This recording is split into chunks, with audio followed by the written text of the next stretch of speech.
How is it going, Seattle Kraken fans? Thanks for joining us for another Emerald City Hockey playoff post-game live. Kraken take a 2-1 series lead. That was an insane game. That was incredible. It was awesome. It was all of my adjectives for great. That was just a fantastic game. Anytime you get, a big win like that, 7-2, it's obviously impressive. You get 7 different goal scorers. I mean, there's just so much going on in that one. And, coincidence on the day I open up my retro reverse jersey, I don't know. I'm just saying. There's going to be a lot to talk about this one because the bottom line is the Kraken were fantastic. This was an incredible, complete game from the Kraken, start to finish. I mean, they had good energy to start this one off, kick things off for these first 2 games at home, the right way, starting off strong again, like they have for every game so far this postseason. Grubauer looking fantastic when he needs to get the scoring. Defense getting the scoring. I mean, just so much of it. So much about it. I can't wait to talk about it with all of you. Really, really happy about this one. Brian with the super chat here, though, to start things off. 7 goals from 7 goal scorers. Nope. There's no game plan to beat that. There isn't. There is nothing there's nothing you can do. What are you supposed to do? If you're Dallas, how are you supposed to stop that? How are you supposed to stop wave after wave of this Kraken team just coming at you like that? I mean, all 3 of their first forward lines get a goal. Donato, picked up an assist there. So I think for the 4th line was out there for one, the Carson Soucy goal. Like, it's incredible what this team is able to do. The depth, it just never gets old. It never gets old. We all sat here, we watched this team through the regular season.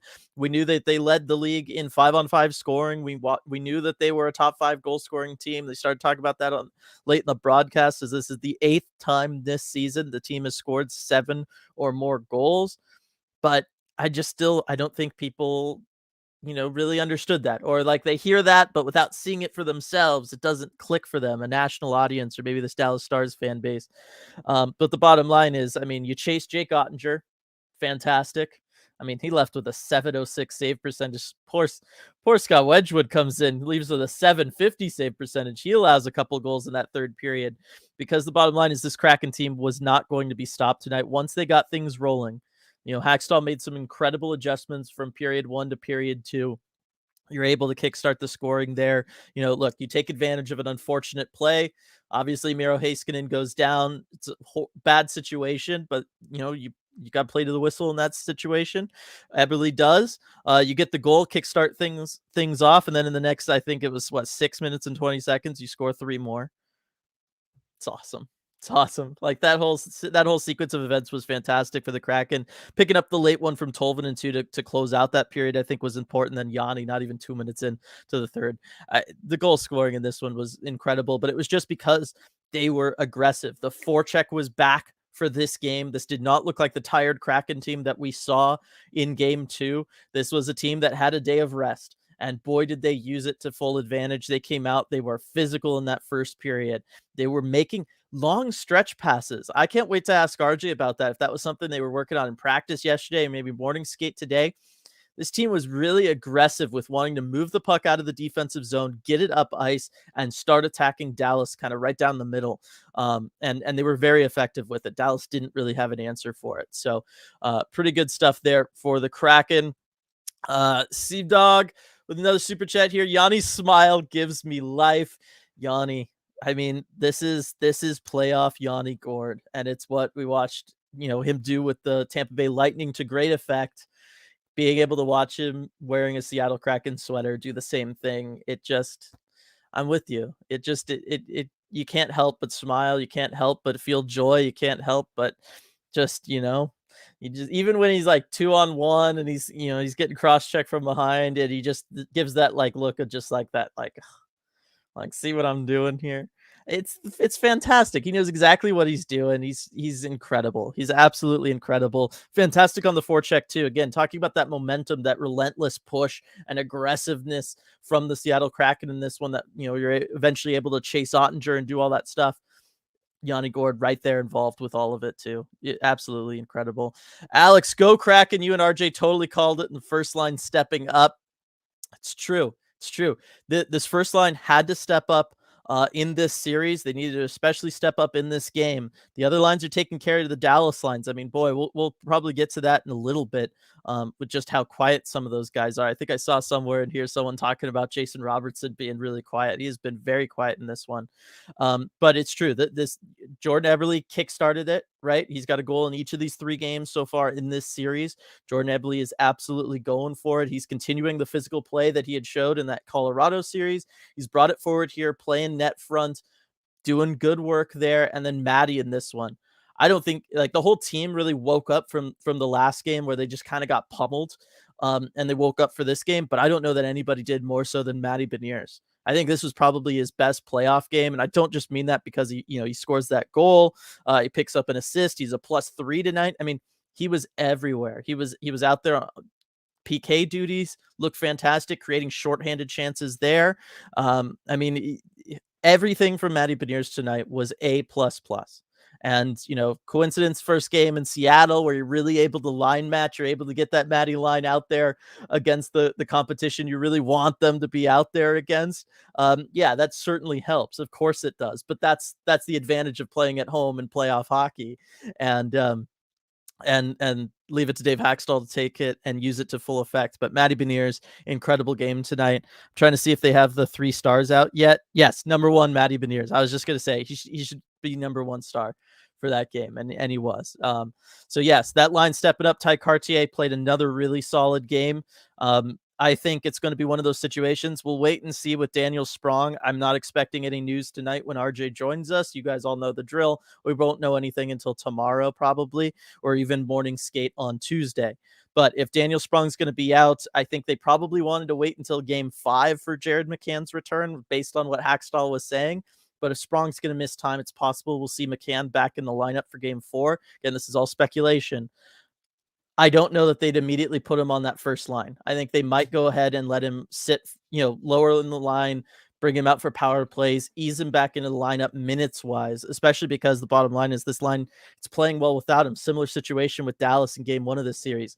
They didn't need to put Pavs back on their first line because Sagan was playing well with them. You ease Pavelski in, and it helped having Pavelski on that third line. It was able to spread out their depth a little bit, and we've seen Dallas take advantage of that. I could see something similar with a Jared McCann moving forward if that's to be the case, just because that first line is just playing fantastic right now. Looked like where was it? Gregory there, lemon lime Gatorade time, baby. Just came from the arena and it was electrifying. Beniers line scored 5 goals. Forechecking was great. #2sweet. I like that hashtag. That's a good hashtag, Gregory. And I, of course, have you covered with the Gatorade. Got to do little sips while I'm here by myself holding down the fort. Can't quite chug it with RJ not around. I'll get to it later, though. Trust me. And good on you for being in the arena. I'm very happy for all of the fans. It's been a tough year going to games at Climate Pledge Arena, and I know probably put out a pretty penny to go to this playoff game. I'm happy that the team was able to give you a good performance.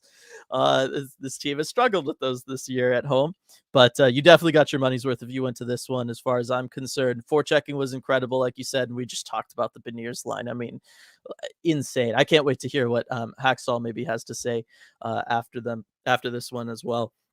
Kitty be Kraken with the 20 for 7. Damn. The depth on this team. I know I talked about it earlier. They were number 1 in 5-on-5 goals, all that kind of stuff. But when you can get this consistent scoring from your top 12 forwards, that's something that doesn't happen very often. It's very special when it does. When you can also get this kind of consistent scoring output from your D as well. I mean, 2 of these goals tonight were scored by defensemen. That's broken. Like, that's when it goes from beyond like, hey, this is a good depth scoring team. They know how to work a system and everybody can step up and all those things that we talk about. When you're getting your defensemen to step up too, they join the rush as consistently as they do. They were very aggressive tonight. You could tell they liked having that day off too. That's just special. Things are just absolutely special when you get that. And so for a team like this, they can score 5 goals in a game and get from 5 different goal scorers. They can score 7 in a game from 7 different goal scorers. You just know Pete DeBoer and his Dallas coaching staff are just like, what do we do? What do we do? We got to deal with another game on the road. And we really got to win that one. Like all the pressure's on Dallas now to win that one because you don't want to go back to Dallas for game 5 against a team that plays insanely well on the road. And then, your back's up against the wall game 5. You don't want that. And I have no idea what Dallas is supposed to do to try to combat this from the Kraken. I just don't. They just don't look like they have an answer for it right now. And I don't know that getting physical and being frustrated like they were in the third period of this one is a good long-term solution either. So we'll see what they do. See our bud. Hey, Dallas and McCann is on the way. Is indeed, like I said, we'll figure out what that is. Again, if Sprong is going to miss time, we know Sprong had that lower body injury going into the postseason. If Sprong's going to miss time, that might mean McCann kind of comes back in early. Again, it sounded like Hakstol was maybe hinting more towards a game 5 thing for McCann rather than game 4. So we'll just have to wait and see over the next couple days what that situation looks like. I think we announced it to the patrons, but I don't think we announced it for everybody. I will be at game 5 in Dallas. Going to be traveling to Dallas. Looking forward to that one. So yes, I mean, if that becomes the return for McCann, we'll be able to have somebody there. We can get that news out and everything. But maybe we'll see that a little ahead of time. Gary, great all-around effort by everyone. Grubauer had eyes the entire night. Ryan freaking Donato, though. Man was fire. What a night. Like the stream. Thank you for the super chat, Gary. Thanks for the reminders to like the stream. And it was an incredible night. I'm glad you brought up Ryan Donato. I thought, obviously in a game like this, it's a lot of players' best games of the series. But I thought Ryan Donato had a very good game 1. He had a really bad game 2. And then he really bounced back in this one in a big, big way. I thought Ryan Donato was all over things tonight. Did a great job on the forecheck. That fourth line was doing a fantastic job of just keeping the Stars in their zone. And that's really the time. That's what your fourth line needs to do in the postseason. Sometimes that's what your bottom 2 lines need to do, right? If you're in a situation kind of like Colorado was, where you need to rely on one line. But what Ryan Donato and Brandon Tanev and Daniel Sprong, for the times he was able to be out there, and then later it looked like Cartier was kind of playing with them some, what they were able to do going out there when that's the time that, all the lines that are rolling is going, that's the one opportunity Dallas has to try to find some momentum. And their job is to make sure that doesn't happen. They don't need to be scoring. They don't need to be playmakers. They don't need to do all that stuff. They just need to make sure that when the Kraken's best players are not out there, that Dallas isn't able to build any momentum. And they did that tonight. They excelled at doing that tonight. They looked fantastic.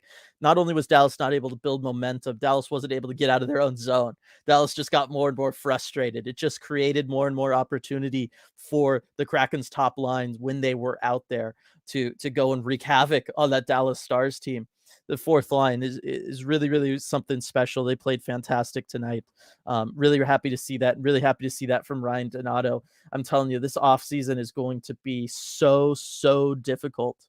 So difficult on Ron Francis with all these guys, given how well they're all playing. It's going to be really, really difficult for them. Scrolling back up here in chats. AL, that's Kraken hockey, baby. Great atmosphere, complete team effort, and Gru continuing to play his best in these playoffs. Yeah, that was the other aspect of Gary's super chat that I didn't get to, was Grubauer. Fantastic game from Grubauer. I thought he was a little aggressive at times in this one, particularly in the second period there. Like, he was maybe getting swept up with the emotion as the Kraken were scoring goals. He was doing some things a little dangerously, trying to be aggressive with his stick, play the puck a little bit.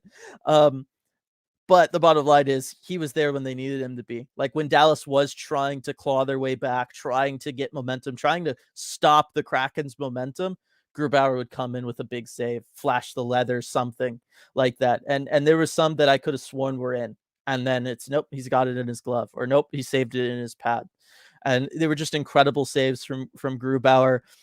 This was, the crowd sounded a little quiet through the first period, but really he started making some saves there early in the second. Crowd gets into it. And then, of course, you get the goal scoring from the team. And I that's fantastic. Like, it's big, but that's all because he's able to, hold the line there and be that guy and keep the momentum from going against you, working against you.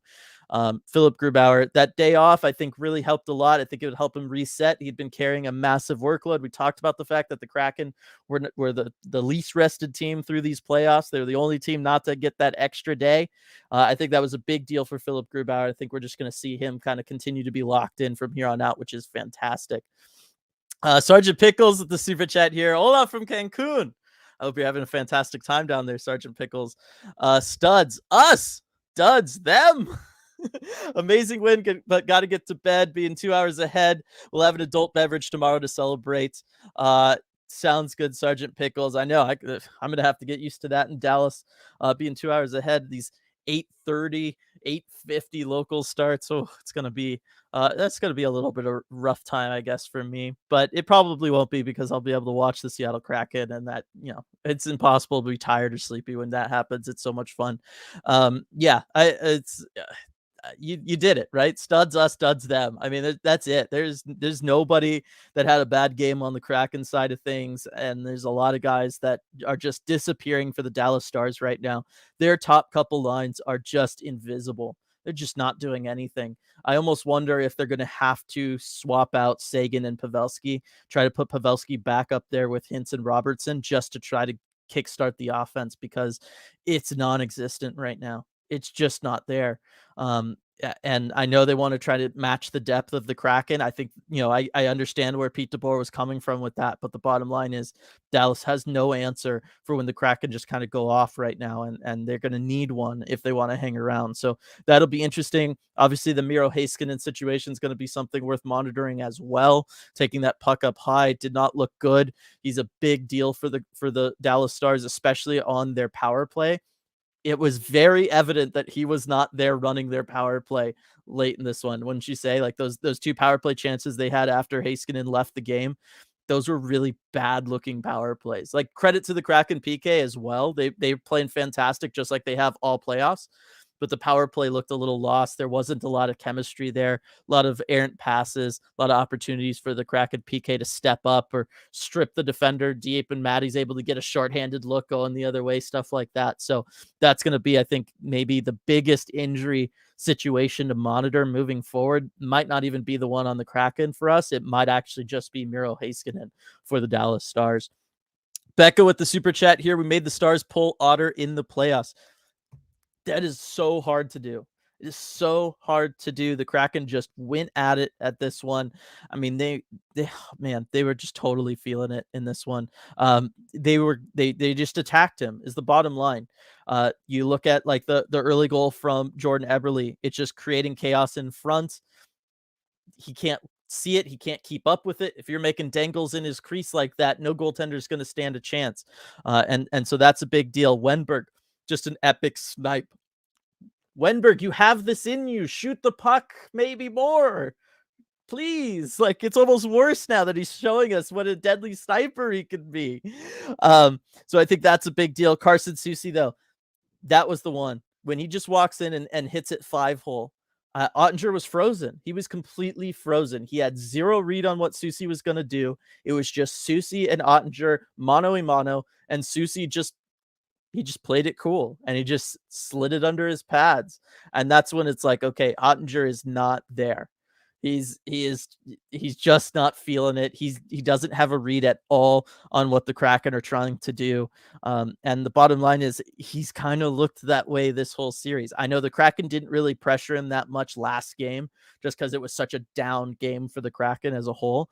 But these in game 1 and in game 3 now, they have really made him have to think. And I think that that's his weakness. Talked a little bit about that during the series preview, that if you can just kind of confuse Ottinger, you can put him in a place where he can't expect, he doesn't know what to expect from you, just like that Soucy goal. That's how you beat Jake Ottinger, and the Kraken are there right now, and they're just going for it. Light with the super chat here. Have some choice expletives for that Domi slash, but I'll keep them to myself for this family-friendly show. I appreciate that, Light, and I appreciate the super chat. It's Max Domi doing Max Domi things. Obviously, the Stars were upset. They were trying to send a message in this one. That was really the most egregious one, too. That was the one that, like, in a normal game setting would be the most game misconduct. Like, I know a lot of guys ended up with misconducts there. That was a very short bench for the Stars to finish out the last minute of this game. But yeah, that's Max Domi. He plays with that edge. There's plenty of people who don't like him because of it. I think it's one of those things that when he's on your team, you take it. When you're playing against him, it's the worst thing in the world. It's kind of one of those. He's one of those players. Um, but yeah, I like I said, I think they got to figure things out, and they can't enter Game 4 frustrated, because Game 4 now is a must win if you're the Dallas Stars. It just is, and I thought about tweeting it earlier today that I really wanted the Kraken to win today, because then it puts no pressure on Game 4 for you, because worst case scenario, right? This ends up like the Avalanche series. We make it a best of 3 series with 2 games on the road. That's not so bad for the Seattle Kraken team, right? Like that's kind of where we would play to an advantage. That would be a difficult situation for Dallas. And so to win this Game 3 and know that that's your fallback plan, is if you lose Game 4, you've made it a best of 3 series with 2 games on the road, which you just took care of business doing in the previous round. I think that's pretty choice for the Seattle Kraken, and you have only upside, because if you win Game 4, then you're up 3-1 going to Dallas on the road. You've got all the momentum at that point. You're a road team, all that good stuff. I'll be in the building, right? There's a good stuff. So I'm really looking forward to that one there. So those are some good ones. Where's our favorite mascot, Afra, celebrating this win? Afra, you want to come up? You want to come up? She's on her way. She's on her way. There she is. You want a treat, Afra? You deserve a treat. Kraken scores 7 goals. I think Afra can get a treat here. Give me a moment to catch my breath too after the song. Hey, back up. After talking all this time as well. But yeah, I think this was the ideal situation for the Kraken to take this game. No pressure for Game 4 now. Oop, I broke it. Well, here you go. You can get some of that. A nice. There you go. Nice frosted cookie. Yes. And the second half. You can take that. It's fantastic. It's such a good situation for the Kraken now. It's Kraken hockey, baby. Glad to see the boys had the skating legs back tonight. They did indeed, Alex. They definitely did. That's rested Kraken hockey, baby, from Schultz. Oh, for sure. I mean, they totally got it. Let's see, what a game from Grassy. For sure, it was a fantastic game. Like one of the best, most fun, enjoyable Kraken games all season, right? Like, how could it not be? It's good to be on the right end of a blowout for sure. James, props to Hack for keeping Vaneirs off the ice at the end when the Stars were getting in their shots. There was a measured reaction. You look at the players out there for the Kraken, definitely measured from him. He understood the situation. Got to take care of the young guy, especially too, because that cross check that he took late, that was called, that can't have felt good. It did look like it felt good. So, blowout game, you don't need him out there to take anything extra. Let him rest up now that you're back to the game by game. Aaron, the first period was interesting as it was very even, but man, we punched them in the mouth in the second. Made the adjustments. They made the adjustments, and they were finally able to connect on those long passes that they were going for. They were going for that from the first period. They were trying the stretch passes. They were trying to get those long passes going, try to get and really move it out of the D zone fast, connect early. And they had some issues on the connection. That's why we saw in the first 10 minutes of this game, I think the Kraken iced the puck 3 or 4 times, just because it wasn't quite there. The chemistry wasn't quite right. They weren't able to hit those plays. Second period, they were hitting those plays, and they were just able to pour on the offense like that. It was great. Braun Wenberg with the snipe. We know he's capable of. Vaneirs with the great celly, Susie being salty, all things I like. I would take more of it. Just keep going. Alex, Game 4's opportunity to seize a stranglehold on the series. That's what I'm talking about. Ty, need to check, but I think we're undefeated when he passes the puck into the net. Lol. As far as I know, we are. That's his second goal. I believe we won that game in Colorado, which he did that as well. Definitely. I think that was game 1, wasn't it? I think that was game 1 of the playoffs for the Kraken. Good stuff there. Fun game. Hope it carries into the next one. I do too, Nicole. All I have to say is, with a ton of exclamations from Jake there. Oh, so good, so good. Caleb had to listen to the game since Fubo. Sorry. I specifically purchased because it had the Kraken games. Didn't have it on tonight. Good win though. Yeah, they're not going to have the playoff games now. The playoff games are nationally broadcast on TBS or TNT and ESPN. So that's where the games are. And hey, if you need a place to go watch the game, if you can't get them at home, can suggest Queen Anne Beer Hall. It's not in the normal spot for me because I moved the camera for you. But Queen Anne Beer Hall, fantastic place to go watch it, filled with Kraken fans. You get the goal horn, you get the music, you got a tons of cameras. Afra, are you the star of the show now? What's going on here?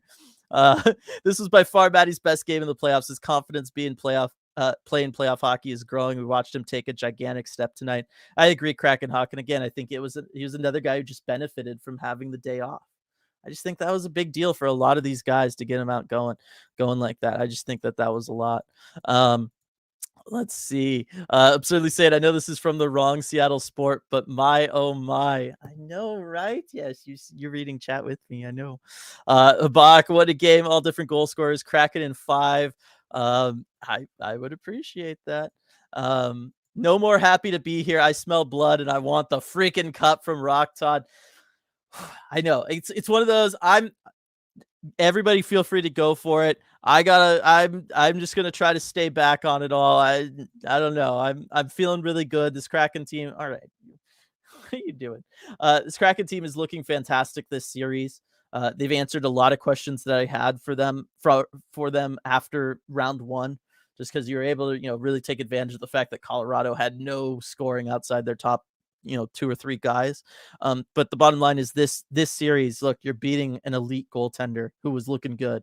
And you're chasing him from games now. And it's only 3 games into the series. The special teams is looking fantastic, especially the PK. That's a big one. The first line is stepping up in a way that they didn't in the first round against Colorado. So this team is answering a ton of questions for me. It looks really, really good. So yeah, I'm not gonna say anything, but like they look really, really good. And if they were to hang around for a while, it wouldn't surprise me the way it would have surprised me before the series started. And I'll leave it at that. Todd with the Gatorade time. I know I'm gonna actually need another sip here. Go Kraken from the train Norway. Fantastic. Thank you, Gunner. That is awesome. Hope you enjoy the train ride there. Shay, how's it going? I'll tell you how it's going. Definitely. Oh, so good. Megan and Sue bless this game for sure. And then I believe also the Mariners were there. Decent amount of them. And I also saw something about Pete Carroll was there. I'm gonna box. So Seattle sports really showing up for the Kraken right now. Really showing up for the Kraken right now, and I'm all here for it. Jake, hope Sprong is okay, and ouch to Haskinen's face that had to suck. Hope he's okay as well. Yeah, and I was a little surprised that we didn't see Miro Haskinen come back out after that one, because I thought, okay, well, he's bleeding. It clearly cut him side of his mouth cheek area, right? Goes off, gets stitched up. We'll see him come back out. For him not to come back out for not just the rest of the second period, but not to come out during the third period as well. Maybe Dallas was just saying, cost benefit, this game probably out of reach. It's 5-1 or whatever at that point. We don't want to risk anything with him, but it also is making me wonder if there was maybe a little bit more going on as well. So definitely hope he's okay. But it's, if he's out, that is a big loss for the Dallas Stars. And it's, it's a quote unquote win for the Kraken. I hate talking like that though.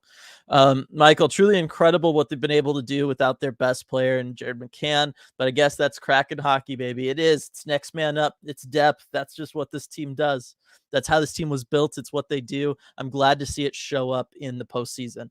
Because again, talking about questions going into the playoffs, it was just, could everybody step up? Could you have somebody step up on any given night, kind of the way you did in the regular season? Could you have nights like this where you score 7 goals with 7 different goal scorers like you did in the regular season? Who knew? Round 2, they're going to be able to do that. It's fantastic. It's absolutely fantastic. Another thing that's pretty fantastic is that we get to have RJ join the stream here. How's it going, RJ? I got to think things are going pretty well down there. Yeah, going pretty darn well here. I mean, what a game to be at. What a game to watch. I mean, that was pretty fun.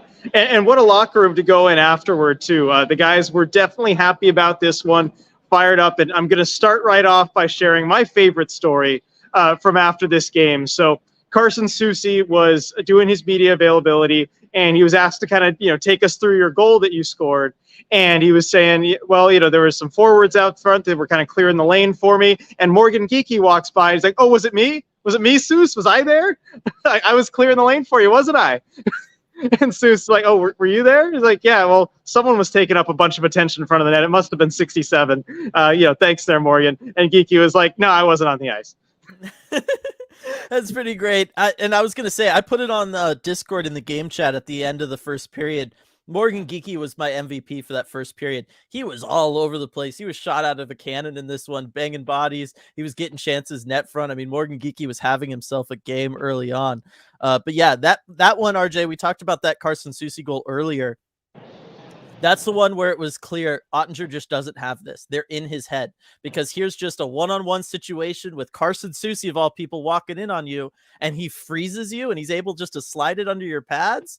That's a rough situation. That told me that Ottinger may not last that game. Right. I mean, that's the ultimate one where you're just looking at it. That was a pretty soft shot too, 5-hole. I mean, it wasn't all that hard. And you could tell watching his head after that, he hated that one went in. And that kind of was the trend the whole rest of the game. Ottinger just looked terrible. It was a really rough one for him. Lots of stuff. I mean, I got to think that whole locker room was feeling it, though, RJ, that Kraken locker room. I mean, 7 players in there scored goals in round 2 of the playoffs, RJ. Yeah, 7 unique goal scorers. I mean, that's incredible. I had to go look up when the last time, have the Kraken done this before? And I was amazed to find the answer. This is the 5th time this season they've had 7 or more unique goal scorers in a game. I was expecting maybe once, maybe even twice. This is the 5th time. I mean, that's just incredible. Yeah, and again, I was just talking about this. That was one of my questions going into the postseason. Could you do that in the postseason? For them to do it against this Dallas Stars team in round 2, super impressive. Saw other good stuff from them. I mean, Dallas goes 0 for 3 on the power play in this one. The PK is perfect yet again. It's really becoming a trend in this postseason. I know part of that was once Miro Heiskanen left, their power play didn't look the same at all. But also, I mean, you look, even when you lose an Alexander Wenberg, who's one of your staples on the PK, Maddie's able to fill in for him. It's just indicative of how this team plays, of just next man up. Someone is always there to fill an absence and to play just as well. Right, and the PK was solid. They were confident. I mean, they had a shorthanded goal in this one, too. Can't forget that. I mean, they were on the Stars with pressure. I mean, I know they like to kind of sit back, give Dallas the up high, and I think they did that when they were in the D zone, but they were challenging the zone entries. They were getting on the Stars puck carrier whenever it wasn't certain that they were set up, and I think it resulted in some good chances the other way, and of course, Yanni Gourde with a wide open net for that shorthanded goal. That was fantastic. The other one, before I go back to chat, RJ, was I wanted to ask you if the Kraken maybe worked on this in a practice yesterday or maybe morning skate, but they came out in this one wanting to make some long stretch passes. And we saw the chemistry wasn't totally there to start this game. A lot of early icing plays for the Kraken. But then in that second period, RJ, you're seeing 2-3 zone passes and they're just connecting tape to tape. And it's what allowed them to just pour on that pressure there for that sequence of time where they dropped all 4 goals in 6 minutes or whatever it was. But a lot of them, I was really surprised. It's not something we're used to seeing from this team, but just moving it out of the defensive zone all the way up to the opposing blue line.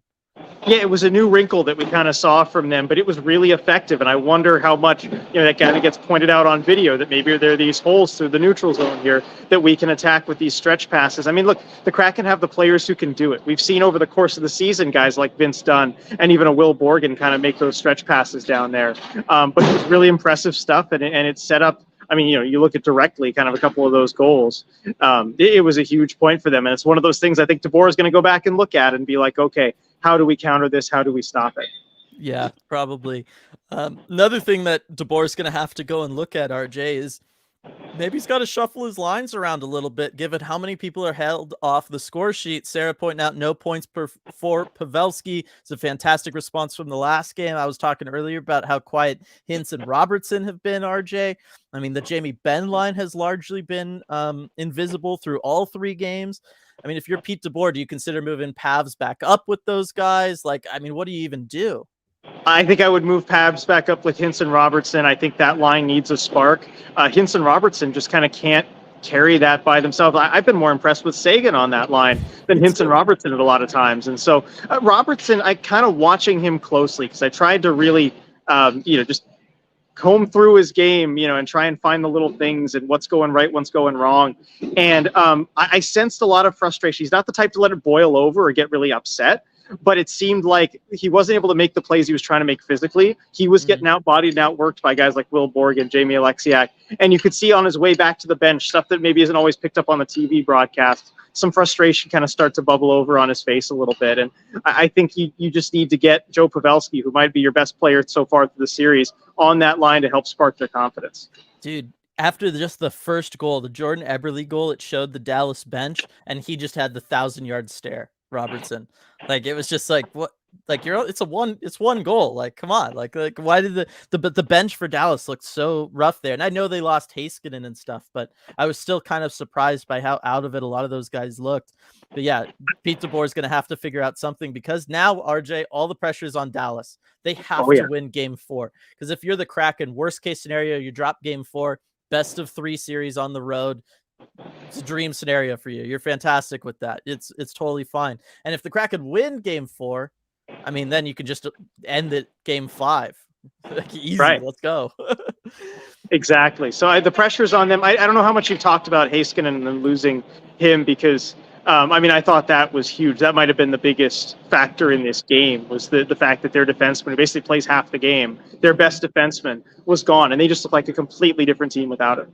Yeah, especially on the power play there. Alex, the Otter and Wedgwood chants were great too in the arena, RJ. I had texted you, you texted me about it. We were talking on the Discord a little bit about it. Seemed a little quiet for Climate Pledge Arena during the first period.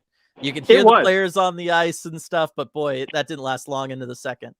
No, it didn't. I have to admit, it was actually pretty quiet in the first period. And I was just kind of like, well, where's that playoff excitement? Where did it go? But I felt like the crowd just really needed something, like a goal just to spark them and get them into it. Because, they were there. I felt like, the potential was there. They just needed something to get it going.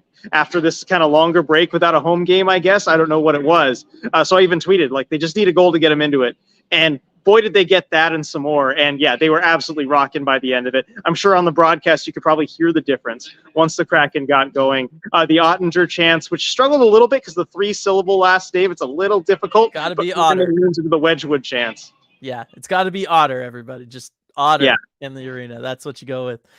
Rebecca couldn't watch the game. Never been more excited to watch a recorded sports event. Let's go. Yes, it's sometimes a rough one, but I do feel like when your team wins like this, you can probably go ahead and do it, even though in the end result, it'll still be a lot of fun. Daniel was just asking, need to ask RJ to clarify the different chants. So were those the two chants going? I mean, obviously you heard the Gru for some of those big saves. Yeah, you got the Gru, the Ottinger that they were trying, the Wedgwood, which I'm sure you heard loud and clear. There were also some Yanni chants, and I love that this is becoming a thing when he mixes it up with some Dallas players in front, especially at the end when he took a cross check, took a little shove to the back of the head, didn't retaliate, just skated away, and you get the Yanni chants as he heads into the dressing room because they gave everybody penalties. Love to hear that from the crowd. Keep that going. It was fantastic. I liked seeing that as well. Kyle, I believe Wenberg is trying to pass off the bar to a teammate. I mean, dude, it only makes it that much more frustrating when he goes out and he scores goals like that. You know what I mean? He does have a good shot. I see it in practice. I know that he has a good shot. I've kind of given up on harping about it, but he can shoot the puck well when he decides to, and we saw evidence of it right there. I mean, what a beauty. Just bar down, perfect. Definitely. Alex Dunn had a great game, too. That outlet pass to Schwartz on the Wenberg goal was perfect. It was, and I do think that this was the game for me, RJ, and you give your thoughts as well. Vince Dunn was back. Like, finally, this is Vince Dunn that we had watched all year long showing up in the playoffs.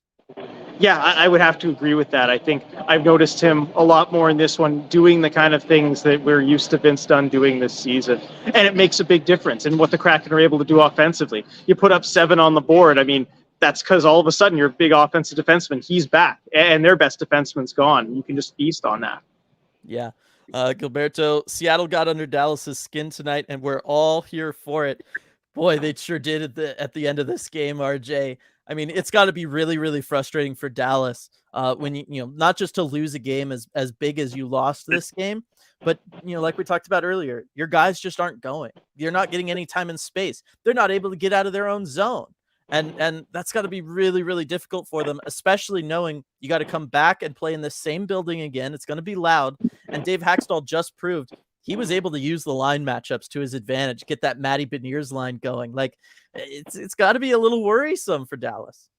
Yeah, I think so. And I mean, you look at the end of the game and the frustration and everything, like off that face off toward the end. I mean, Max Domi takes the face off, immediately just starts whacking away at Morgan Geekie twice, 3 times, and the ref's like, all right, enough. You know, but that's the kind of stuff where you know you're under their skin for sure. I mean, look at Mason Marchman like all game. You know, that's the evidence that you need. And I think, you know, it's going to be a tough challenge for them in game 4. Yep. Duthin, we got at least one more home game guaranteed at the win tonight. Keep it rolling, baby. I think this team will. Appreciate the super chat there, Duthin.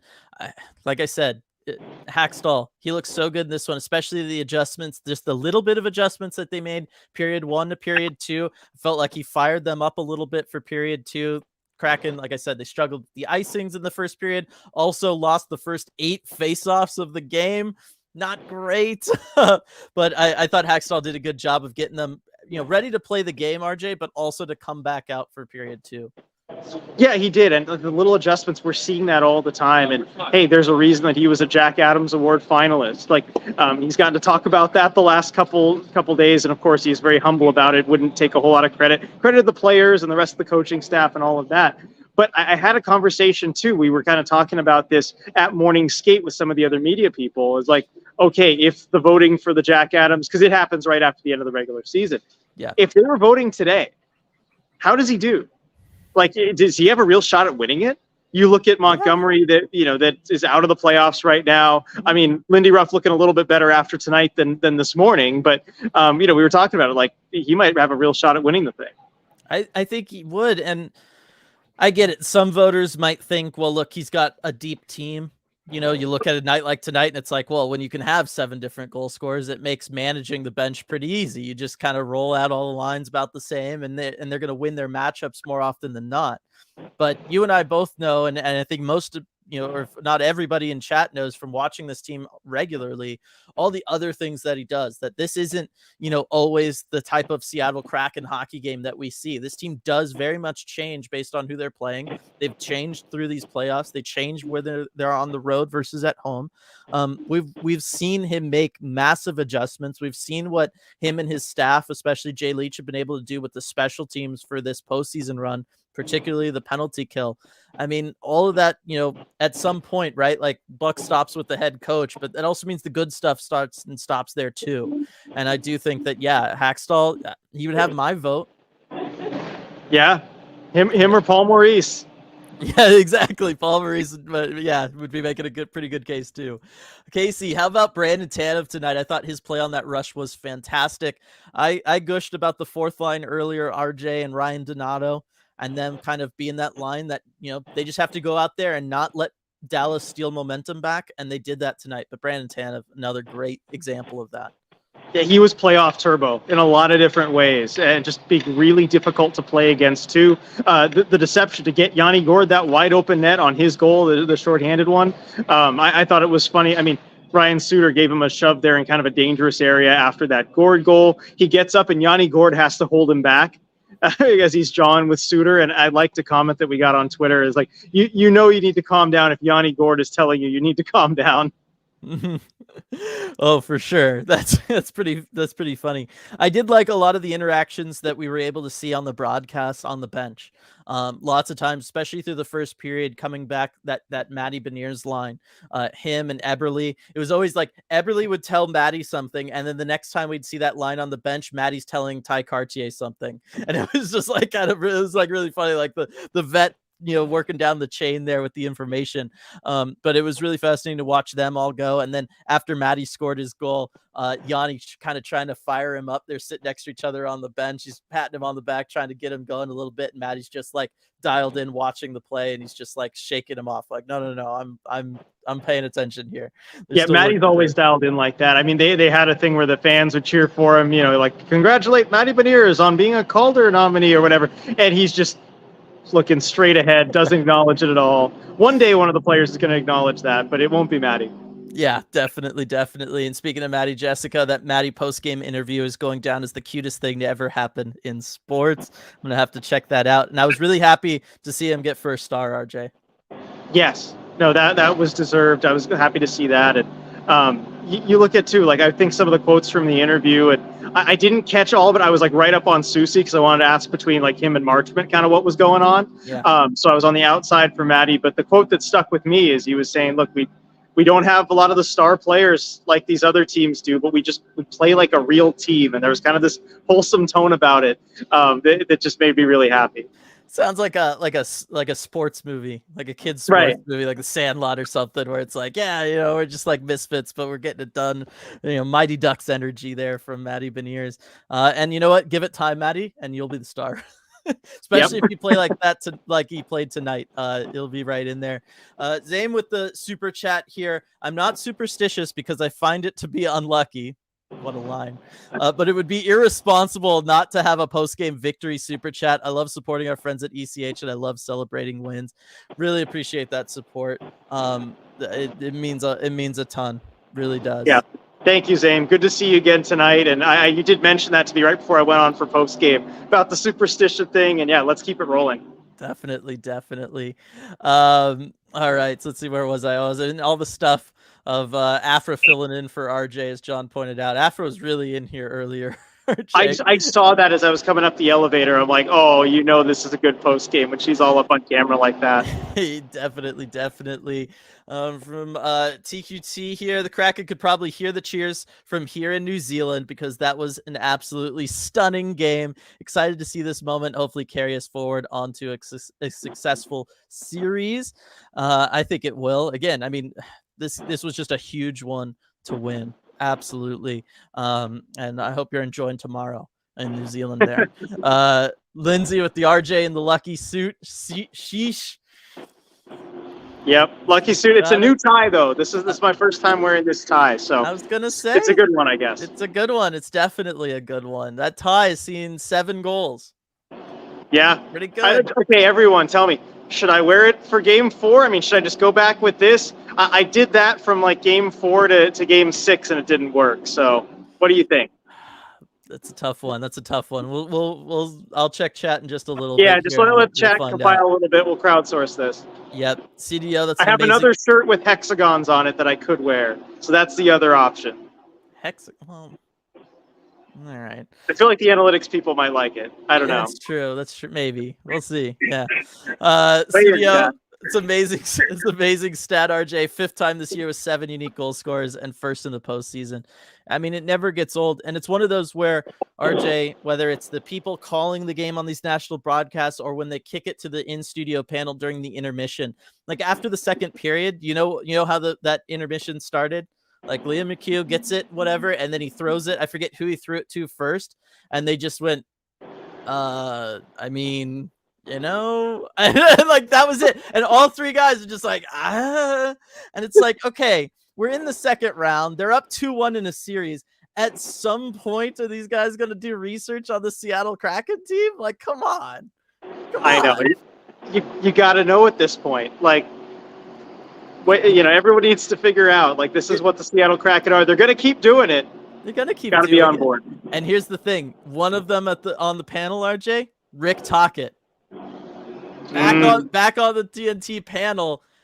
You gotta know, dude. You're in the division. You gotta go up against this team. You have to know this stuff, right? I don't. Maybe from the Vancouver perspective, the Canucks always seem to have the Kraken's number, so they just don't see it. I don't know. No, aren't we undefeated against them since Rick Tocchet has been there? Actually, yeah, undefeated against the Tocchet Canucks. You're right. So I don't know what the issue is. Yeah, I mean, he interviewed for this job, like. Yeah, 3 times apparently. All right, so I'm looking down here. All right, Gary, I say just do whatever. Gotta wear it until they lose from Duthin. I'm seeing hexagons are the bestagons. They From are, Lake yes. Moving Love that CGP Spiders. Grey video. You know what's up. Toddy, wear the lucky suit again, but with the hexagon shirt. But Daniel's saying keep the look rolling. No, but hexagons from Edward there. So I guess gotta Mixed change opinions up here, yeah. yeah. But you know what I'm not seeing? Nobody said anything about the tie. Although I feel like with the hexagon, maybe the pattern tie, I don't know. Oh yeah, no, this tie does not work with the hexagon shirt. So the tie would have to change. That would definitely have to change it up. Yes. And then I can't wait to debut my suit look at game 5. Yes. Have you told everyone? Yeah, that I'm going. Yes. Yeah, we talked about that. Okay, good. Couldn't keep that quiet for sure. Oh, Sean wants to know, RJ, what was the loudest moment in tonight's game? Ooh, loudest moment of the game. That's a really good question. I'm gonna say, oh man, I think it might have been the 4th goal. The one that I remember that really stands out to me, and I don't think it was the loudest, but it was the one that maybe I wasn't expecting it as much, and I really liked it, so I want to highlight it here. There was a board battle along the end boards behind Grubauer's net that lasted a long time. Maybe you know which one I'm talking about. And it was, good 15 seconds or so. The puck was just kind of pinned along those boards. 4 or 5 guys involved in it. And then it came out to the Kraken, onto a Kraken stick, and the place just popped. Like, just kind of rewarding that work. And, like, Darren and I just turned to each other like, whoa, okay. Like, that was kind of an odd moment for it, but that was pretty cool. Yeah. So that's the one that stuck with me. Yeah, that would definitely do it. I have a follow-up question, RJ. Yes. Tonight, I believe, is the first time we've ever seen the Kraken go with those LED bracelets that they can kind of trigger all at the same time and all that kind of stuff. What was that like? Because I know you and I got to experience that way back in 2016 for that Stanley Cup final we saw where the Penguins won. I won't make you totally relive everything, but I always love when teams do that stuff. I think it can create incredible moments and memories if you're there in the arena. How was it with the Kraken? I thought it was really well executed. We've seen other teams kind of go with the bracelets as a concept. I think the Kraken did it well because I think what can happen sometimes when you have the bracelets, they can become kind of an excuse to get lazy about other elements of the game presentation. You can lean on them a little bit too heavily. I don't think they did that. I think they incorporated other elements into it as well. I really liked from the pregame show, probably my favorite part of it was Stars Don't Shine in the Deep, and they had all the bracelets light up green, and then like the stars up in the sky, and there was a falling star that came in, basically hit into center ice, and it just splashed and it all kind of went out. All the bracelets went out, and then it started with like the Kraken blue, and that was awesome. So I made sure to put that little bit up on Twitter, but like the really creative thinking behind it, because it's, it's not enough just kind of have them, flash, during the chance or let's go Kraken. They were really creative about it. And so I'm excited to see what they do with it next. And I like that it wasn't just kind of an everything game thing from the start of the playoffs too. They brought it in now a little bit later. So gets a very much a passing grade from me. Oh, absolutely love it. Glad to hear it. E. Gibson, 4 goals in less than 9 minutes there in the second period. We need to bring that same intensity in game 4. I imagine they will. I think this team does a good job of not just going back and forth game by game, RJ, right? Where they really struggled last game and then they looked great tonight. Generally, we've seen them kind of carry forward with that positive momentum for at least a couple games before maybe then they have like another clunker. Right, and you look at the reasons that maybe they had kind of a bad game last time, and I think the fatigue thing really looks like a big explanation now. Yeah. After they came out the way they did tonight, I would totally buy that game 2 was almost entirely fatigue. And so they don't seem tired. They seem energized right now. I expect more of this type of effort in game 3. Definitely, Toddy. Absolutely. Yeah, absolutely loving watching the Vaneirs Cartier Eberle line get better and better every game. Seeing them mesh more makes the game even more fun to watch. RJ, this is our first time this series where Dave Hakstol was going to have the opportunity to line match. It's always easier to kind of tell that stuff in person, or at least it is for me. But I didn't notice too much of it really going on from what we were seeing here. I don't know if you did. No, I really didn't notice it. And I was looking for it. I was looking for the line matches. Obviously, sometimes the Stars are loading up with Hintz and Robertson together and Heiskanen out there. Hakstol did make an effort to get the Yanni Gord line out there, but that's kind of the only one that he was really chasing. You saw a whole lot of different matchups, and the Kraken, they're just kind of a line match proof team on the road, and they really don't care about it much at home because they just tend to have the advantage there. So Yeah. I think that's a really good sign for them. And that line, with Karchi, Eberle, and Vaneirs, once the Kraken started scoring goals, I mean, they really got confident. And when they're playing confident, they're fun to watch. Right. And Sarah saying, can you all talk more about how line matchups and last change played a part in this win? I mean, you kind of just touched on it. Dave Hakstol is stuck with what he's done, which is he doesn't totally line match. Like he doesn't totally go for stuff like that. I think there are times where maybe even earlier on in this game, just to help get that Matty line going, it felt like they weren't necessarily going out there against, say, the Jamie Benn line, where Matty's going to have to like deal with him. But for the most part, I mean, Hakstol just kind of sticks with it. He kind of bases it. If that line had a good shift, he might go back to them a little bit sooner. But for the most part, I mean, he's pretty good about just rolling through, and it allows the Kraken to just keep that momentum where it's just that wave after wave going at him. Yep. El Gundy, imagine when McCann returns. Holy sheesh, let's go Kraken. So I imagine no word on Sprong. No update on Sprong. Of course, as you know, he left early in the second period, probably with an injury, and so we'll find out more tomorrow or the next day. Yeah. So we'll find out there. I was kind of getting the impression they were going to, it sounded like they might want to wait until a game 5 for a McCann return, not rush him back too much. But now with the Sprong thing, who knows? Just going to have to wait a couple games. But I do think that RJ, whenever we see McCann, based on how well that Matty line played, especially tonight, I think we see something similar to what the Stars did with Pavelski, where it's maybe McCann comes in lower down in the lineup, maybe somewhere else, and gets worked back in a little slower. You don't rush him back with some huge minutes, and you kind of keep the line that's working together right now really well. You don't kind of upset that apple cart. I don't know if you have a take on that. I think there are, a few ways you could go with it. I would be hesitant to take Cartier off that line because it is working.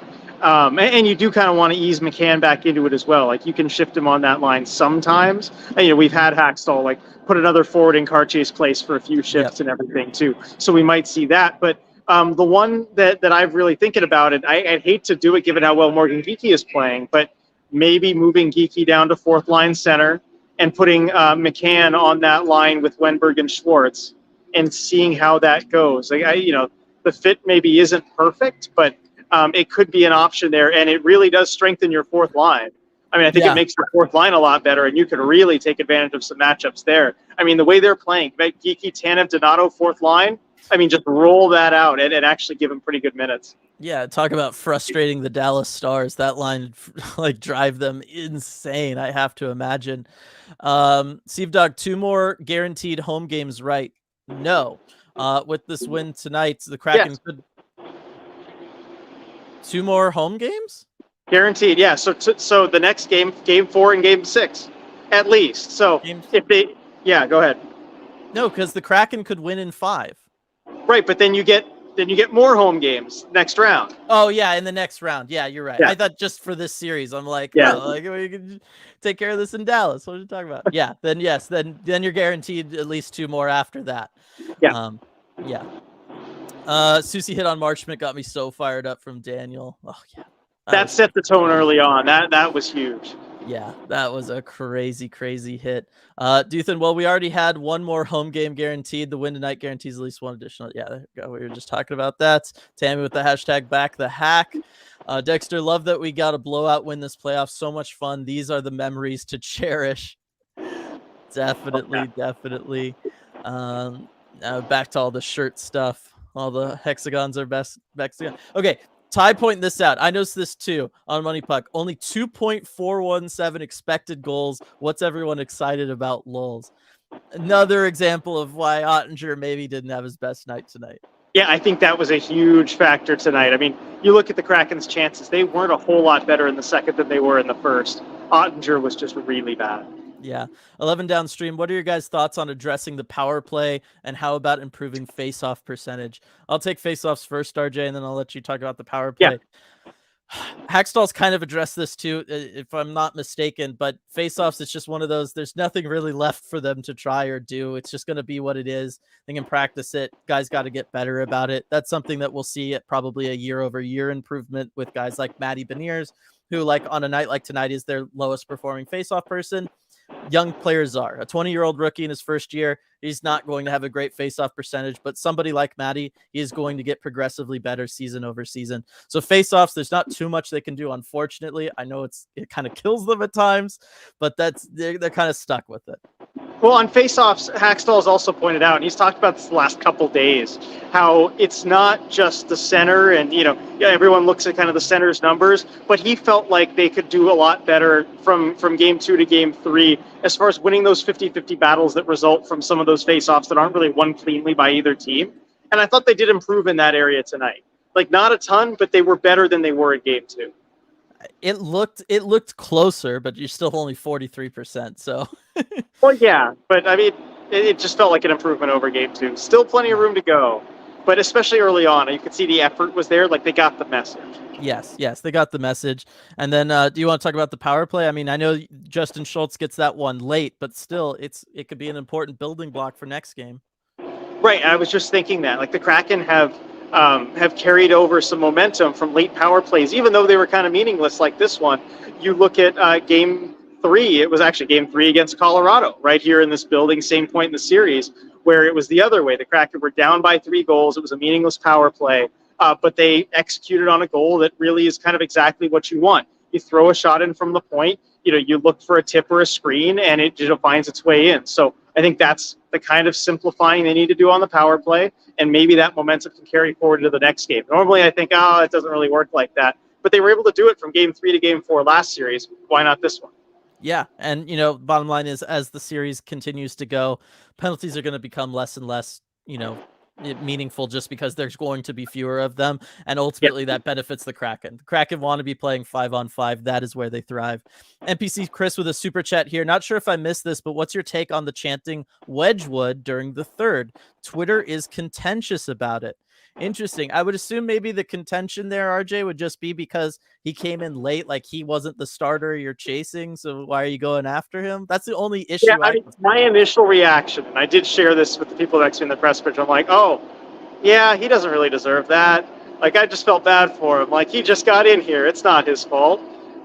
I mean, but maybe it worked because he gave up a few more goals after that. But yeah, Ottinger was but then it looks worse if you're chanting Ottinger while he's on the bench. That just looks dumb. So don't do that.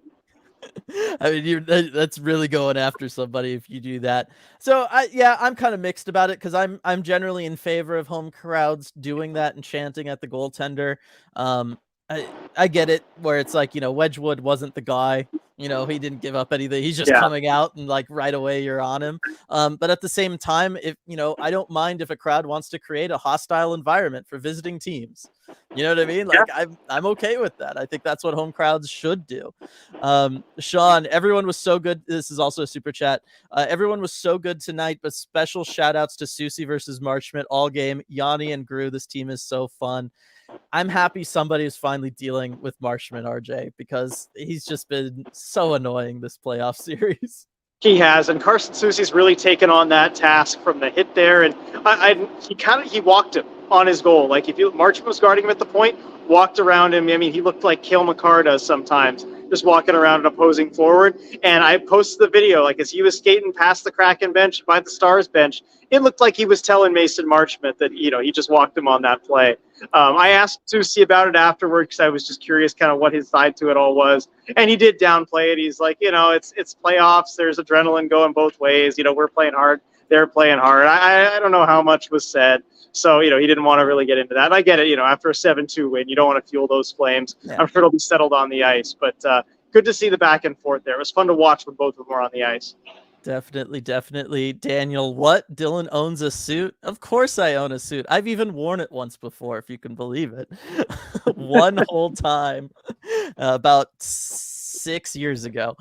So there we go. Sarah, too hyped to get into bed, so I'm making quesadillas. Sounds awesome, Sarah. Good That sounds good. When I get home, I might do that. Yeah, good night, Pablo. Someone was saying, Steve Dog, whoever's on the right on the TNT panel can't believe in any underdog. He hated the Devils' chances after going up 4-0 in the first and hated the Kraken even after the second. And as Gregory points out, that's Rick Tocchet. That's the Canucks head coach, Rick Tocchet there, who, given the team that he coaches, might want to start believing in underdogs. RJ, it might benefit him later. Just a couple here left. Sean, one of Grubauer's best saves tonight was his vertical deflection of that pop-up puck that probably would have gone in if he hadn't tracked it in all the way. I'm assuming that looked even better in person.